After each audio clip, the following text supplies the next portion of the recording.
आईला किंवा आजीला कधी प्रश्नच पडायचा नाही की भाजी काय करायची, आमटी काय करायची. आपल्याला मात्र खूप प्रश्न पडतात, भाजी काय करायची, आमटी काय करायची.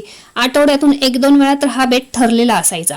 भाकरी करायच्या, त्याच तव्यात एक मोठासा कांदा चिरून टाकायचा. पुन्हा कांदा परतून झाला की त्याच्यात एक टॅमॅटो चिरून टाकायचं, ते सुद्धा छान परतून घ्यायचं. त्याच्यामध्ये 2 अंडी फोडून टाकायची, अंड्याची छान अशी बुर्जी करून घ्यायची. पुन्हा त्याच्यामध्ये 1 चमचा गरम मसाला घालायचा, 1 चमचा लाल तिखट घालायचं, कलर येण्यासाठी 1 चमचा बेडगी मसाला घालायचा.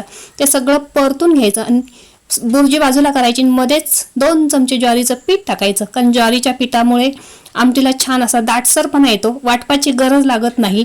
आणि जेवढी घरात माणसं असतील त्या माणसानुसार ह्याच्यामध्ये पाणी ॲड करायचं आणि दणकावून एक 10 मिनिटं ही आमटी शिजवून घ्यायची. आणि झटपट अशी आपली अंड्याची आमटी भाकरी बरोबर किंवा भाताबरोबर खायला तयार झालेली आहे. कशी वाटली रेसिपी कमेंट करून नक्की सांगा. आवडली असेल तर लाईक आणि शेअर करायला विसरू नका.